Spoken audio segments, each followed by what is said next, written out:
take aim, and then he finds the top left-hand corner with a belter. The Bayern all-fear star playmaker with Germany's fastest ever goal. So, we've had a long season of football following our clubs, and well, I guess for me, for Liverpool, our season kind of ended back at the end of April, so I guess we had a bit of a break from anything relevant for a while. But yeah, we come to the Euros now, and yeah, it is, well, it's come 3 years since the last one because a certain China panda virus, will I get cancelled today? Meant that we couldn't actually have Euro 2020 in 2020. But so here we are, Euro 2024, and it's the first tournament that we've had in 8 years in one country. Of course, you got to remember Euro 2020 played in 2021 was played all across Europe, which, prior to the pandemic seemed like a great idea to celebrate the 60th anniversary of the Euros, but yeah, just turned out to be an absolute dud like that he should never do again. So we have the tournament in Germany, and I thought it is a good time to preview what will be hopefully another extravaganza of international football.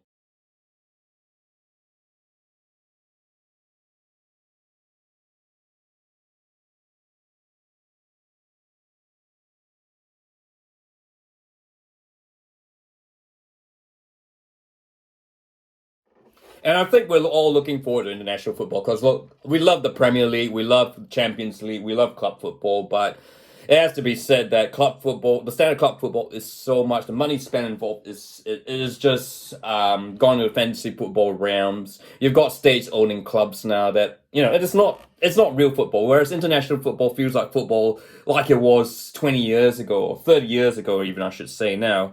And so it's kind of nice, refreshing. And of course, they're always playing for a country, and these Euros only come every 4 years, World Cups every 4 years, so and they only seem to play friendlies in between that time. And I think, look, I guess the current format has its criticisms. Not have had to expand. I was a huge fan of the previous format when it was 16 teams, and you go straight into the top two of each group goes through into the quarterfinals. And this current format is, with having all the best 4 third place teams, it just doesn't, it's not. It can be hard to follow, and it kind of, in some people would say it rewards mediocrity. The Euro 2016, for example, was probably the worst European Championship we had in a long time. But hey, we're here. There's more teams, more football. I mean, you get a chance like your likes of your Albanias, your Georgias, Faroe Islands, San Marinos getting into the Euros, and yeah, I guess that's a positive. But yeah, look, we've got it here. It's the 3rd edition of this 2014 format, and yeah, we've just got to live with it. We can't really go nostalgic for things in the past.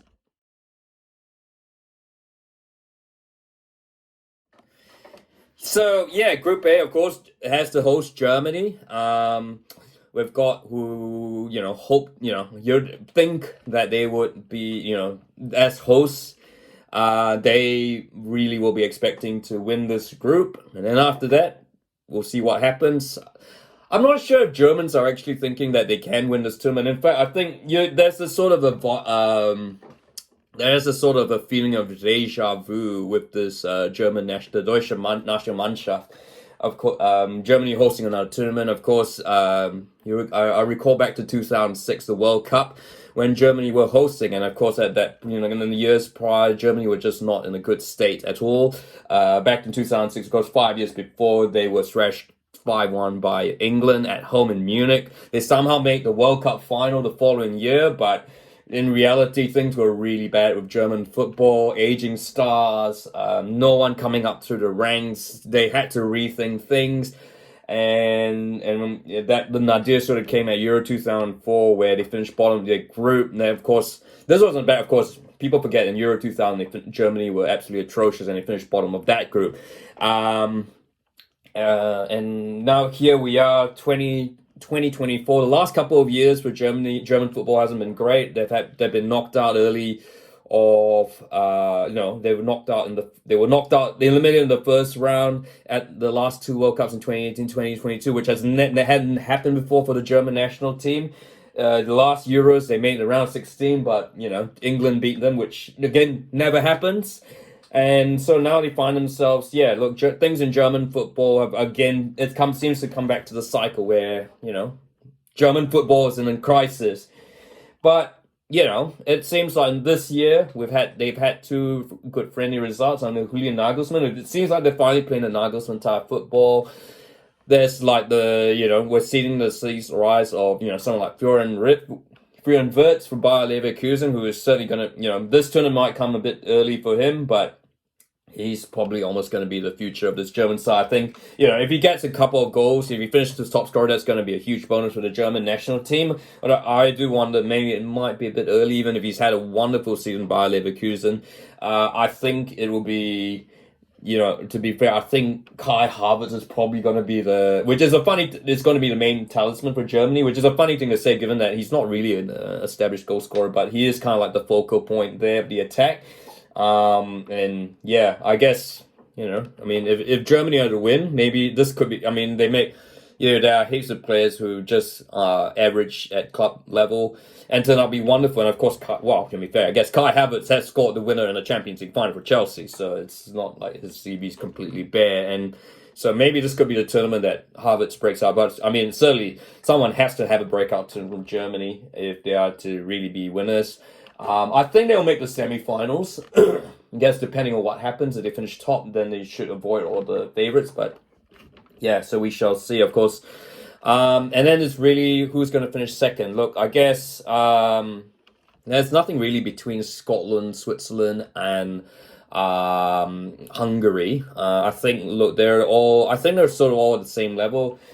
They're both missing in players. Scotland, it is Scotland going to miss Ben Doak. They're going to miss Ben Doak, Lyndon Dykes. They've got Shea Adams. They've got Scott McTominay, who can score goals. Andy Robertson's back from injury. But, look, if Scotland make the second round, we should definitely have a party because isn't it crazy to think that in 100 years of tournament football, the Scots have just never made it out of the first round. Arguably, this is their best chance because, you could possibly finish third. There's a good chance that they could finish, they'd still finish third and they could still make it. So, if they do that, that would be a great achievement for Scotland. But then you got your Switzerland, who are always talented. I think Switzerland, yes, they've got Granit Xhaka, Embolo. Shaqiri's playing, even though he's been spending a lot of time and he's spent the last couple of years in MLS. And they've got Jan Sommer, who doesn't seem to age. It's a solid, dependable team, even though they've changed coach. It's still solid and dependable. They'll probably make it to the next round because they always seem to, but even though they can't, they might only score 1 or 2 goals and then just get knocked out around the 16 by a much better team. Don't write off Hungary. Look, I know Dom Sobolalai wasn't great for Liverpool in the last couple of months, but in the Hungary jersey, he is like their best player since Ferenc Puskás, even though he's probably not on the same level as Ferenc Puskás. I guess Hungary is a bit of a wild card. They did beat England in a couple of seasons ago in the Nations League, so they're a team not to be written off. So. Yeah, it is a lot. It's a flip of a coin, really. You could very well. These could on one side, it could be a real scrap for second, and possibly someone might squeak in as a third. One of the best third place teams. But on the flip side, they could be so bad that they're just scrapping for second. So we shall have to see. But I think for me, Germany will top that group. And I'm going to say Switzerland and Scotland to progress from Group A.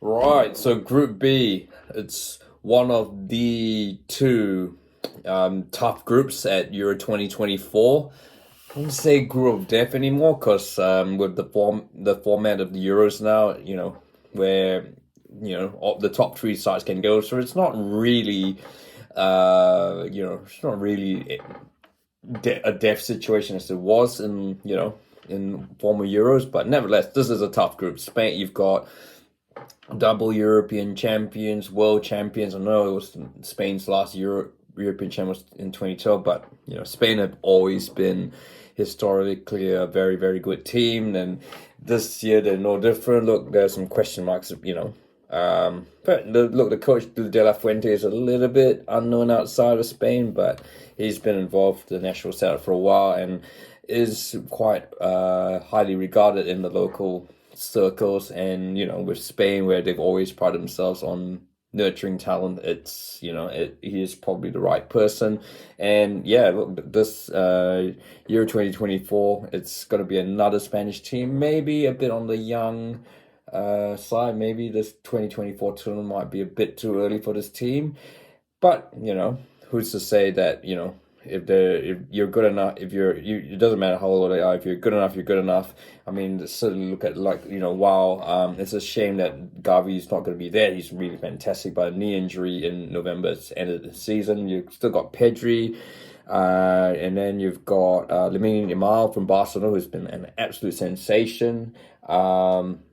And of course, there's some good experience there. Look, I mean, Alvaro Morata, he's no Fernando Torres or Raul, but he's been a very reliable goal scorer and certainly has had a pretty good goal scoring season this season. And of course, you have probably the best midfielder in the world in Rodri, who unfortunately lost his unbeaten record.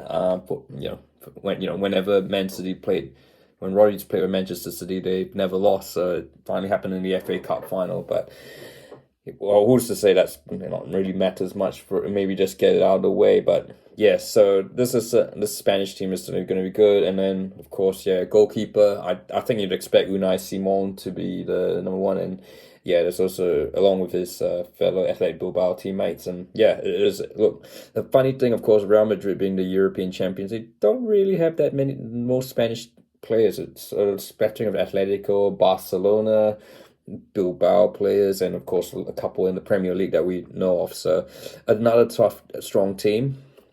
And now, of course, but they do face some teams who have given them trouble in recent times.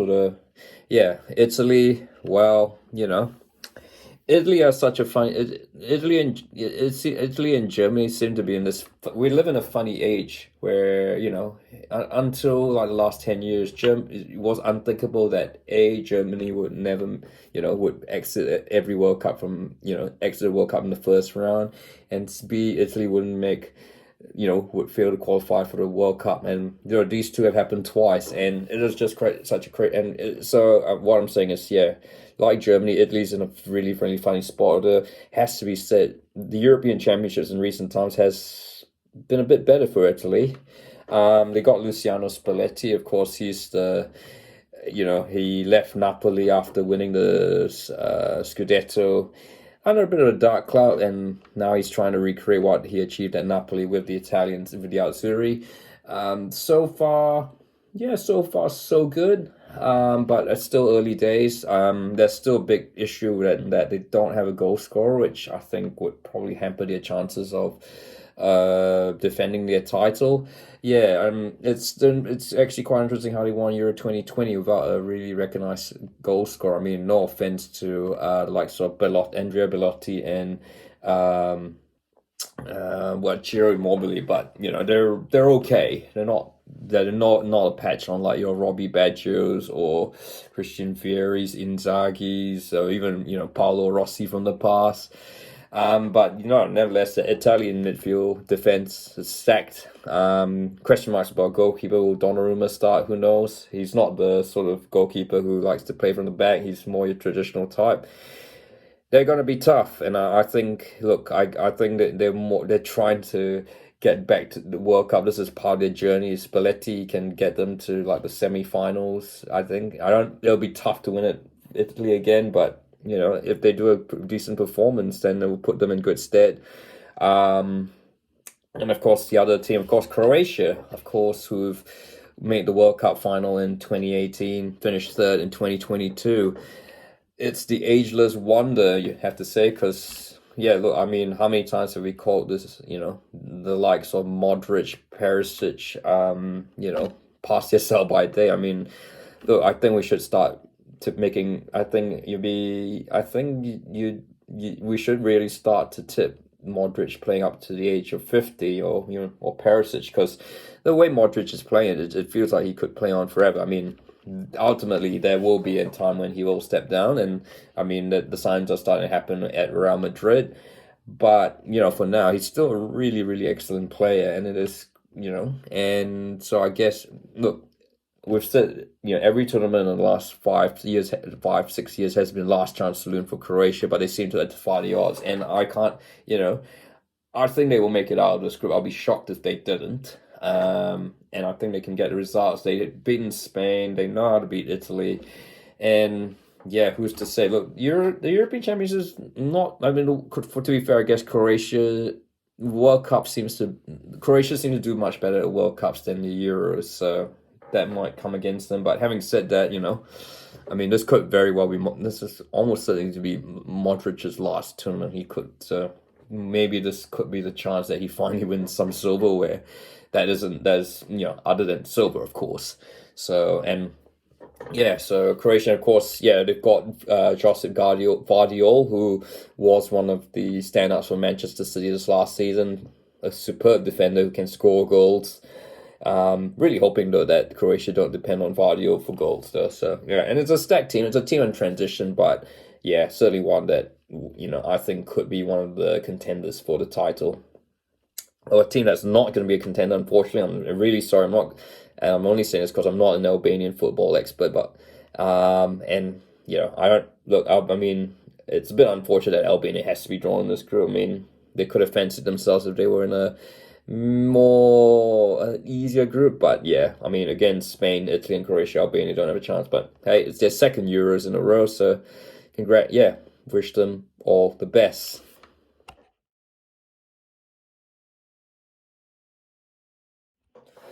Well, it's a tale as old as time. Why am I quoting Beauty and the Beast? Well, I guess Beauty and the Beast sort of came out just before that. It's Coming Home song came out at Euro 96. But can England win a tournament post 1966? And I guess that is the great question. And look, I guess I mean, England have always had some great players, but I think certainly right now the international side, both men's and women's are hitting a really good patch where there's a lot of talent coming through, and both are really top international sides. I think that's been a problem for, I guess, that certainly compared to previous, England have always had great players, but they've just never had the ability to gel at international level. And I mean, you're thinking the golden generation, they just back in 2010, they just all that talent, they just couldn't get it together. Look, for all of Gareth Southgate's criticisms, I think he seems to have cracked the magic of getting the best out of England at an international tournament. I mean, you have England finished fourth. They made a Euros final, which I think arguably they probably should have won, given that it was at Wembley. They made the quarterfinals, only lost to France, who made the World Cup finals in 2022.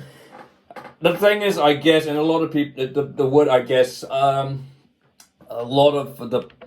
a question, got to be question marks about defense and just the reliance on the likes of Harry Maguire, Luke Shaw, who've done pretty well for Gareth Southgate, but aren't exactly in the best of form. And of course, Maguire, Shaw just coming back from injury. You got John Stones coming back from injury as well. He didn't have his greatest game in the FA Cup for Man City.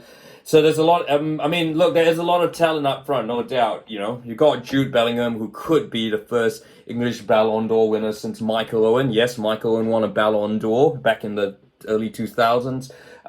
You've got Phil Foden, who's the Premier League Player of the Year. You've got Bukayo Saka. You've got and Harry Kane, of course, who broke the Bundesliga goal scoring record. So, but the trouble is, international football is just not about scoring goals. Maybe early on, and but it's just really trying to get the results later on. And to be fair, England have done that reasonably well in recent years. I think, look, it's dour, but international football is never going to be about pretty attractive football. It's all about getting results. Even Spain, when they won the 2010 World Cup, a lot of their games were probably the most dour, but they just had an efficient style that was able to beat teams. And that's what England just have to do. And I guess, a lot of question mark. There is a lot of talent there. And look, the group itself, Group C, they've got, I guess we'll start talking about then Denmark.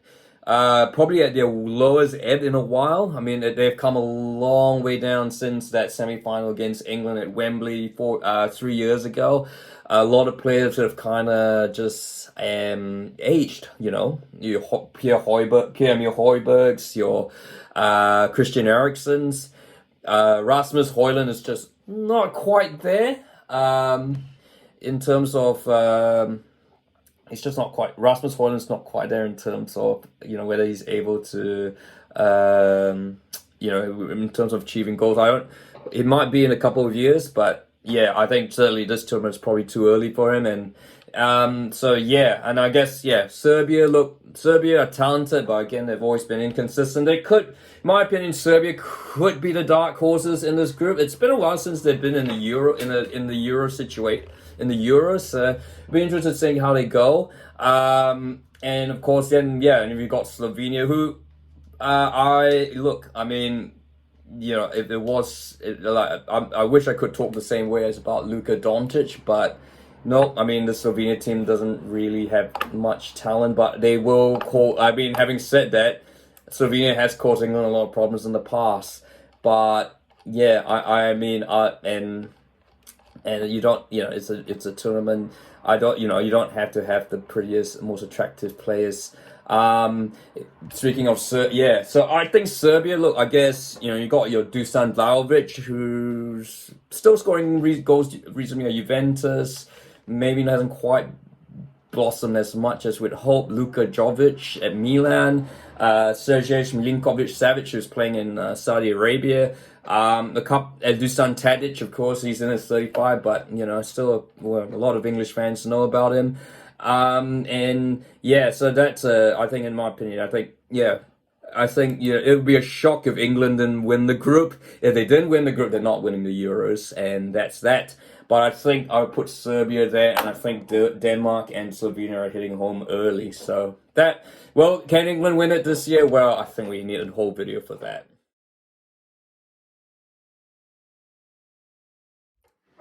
Group D. This for me is the toughest group.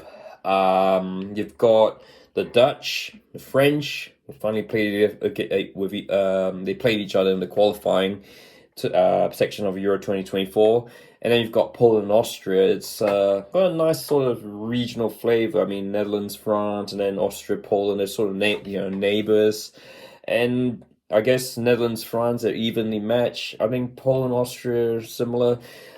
Look, I guess there are a lot of strengths, weaknesses with each team. France, some would say, are the best team in the world. They've always got good players, and I mean, it's pretty much, it's essentially the core of the team that's won a World Cup. Could have won back-to-back World Cups in 2022, but for a certain Emi Martinez. Look, I guess, what more can you say about France that hasn't already been said? It's possibly going to be last chance saloon for someone like Olivier Giroud, Antoine Griezmann. So I guess about how much they'll play remains to be seen. Obviously, there's tons of talent, of course, and they have the best striker. Messi, Ronaldo, and all this, but this is the year of Kylian Mbappe, who's set to move to Real Madrid, of course, after the next season, and will be desperate to atone for the 2022 World Cup. It really has much to atone. He's scored a hat trick he was the first player since Jeff Hurst scored a hat trick in the World Cup final. What more does he have to atone? And he's already got a World Cup men's minute, I guess. And maybe perhaps atone for 2018 when they probably really should have won. 2016 when they should have won the Euros at home, and of course Euro 2020 when they were shocked, knocked out by Switzerland. So that's something there. And then of course, they've got the Dutch, who aren't.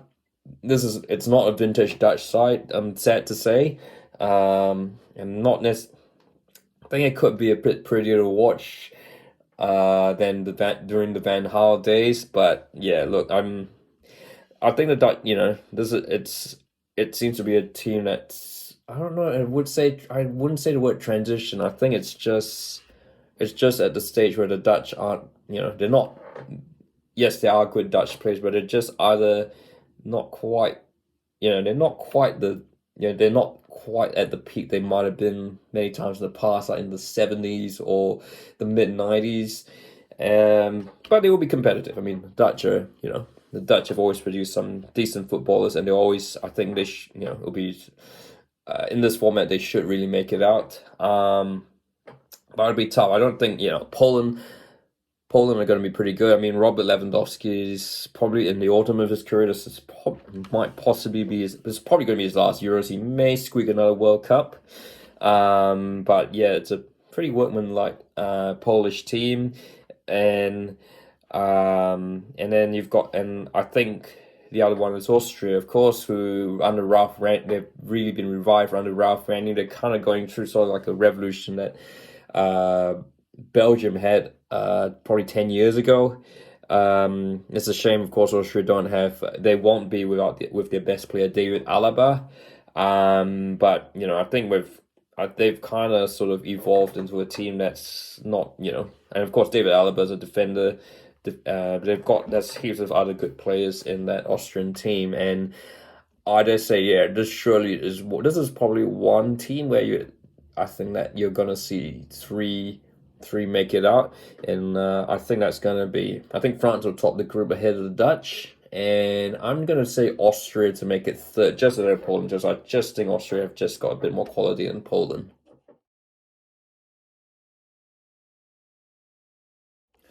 So we come to Group E, which I think might very well be the team that the English footballing media is going to be least interest about, apart from the Athletic are really die hard into this.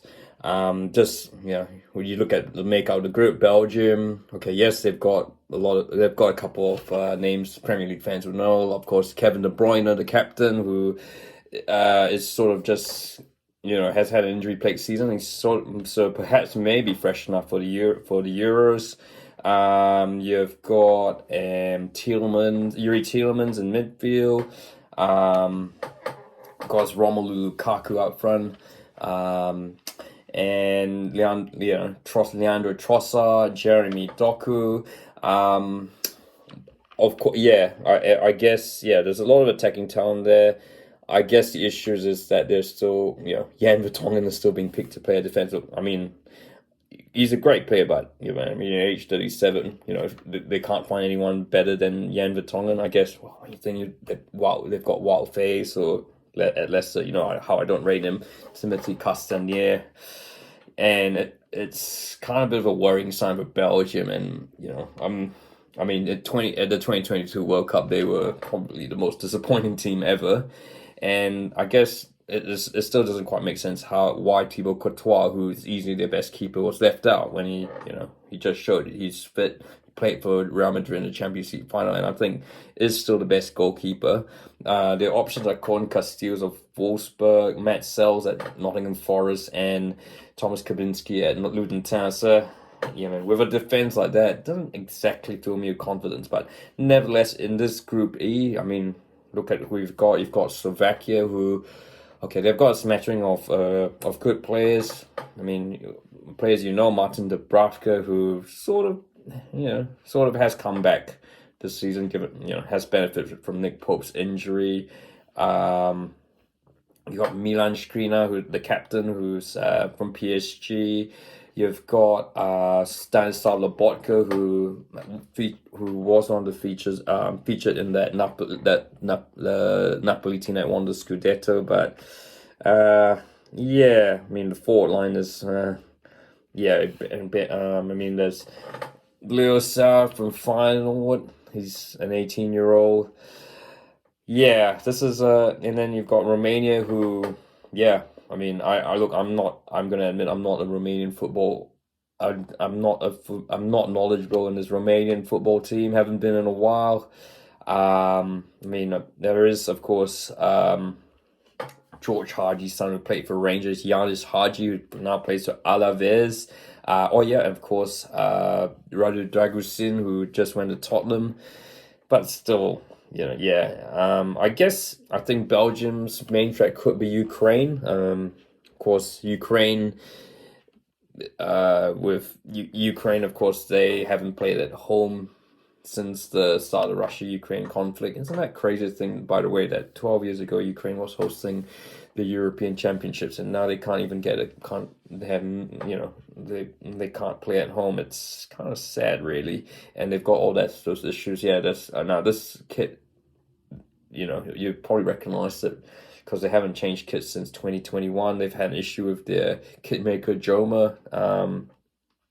But yeah, again, it's a couple of quality players in there you've got Andrei Yarmolenko, who played a bit in the Premier League. Zinchenko, everyone's favorite player. Mudryk from Chelsea, yep, that fella.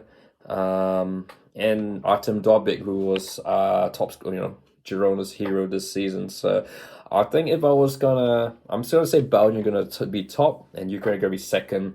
I think it would just be two from this pool. I'm not sure Slovakia and Romania have quite got the quality to have a chance to say to be in the top, the one amongst the top four third place teams.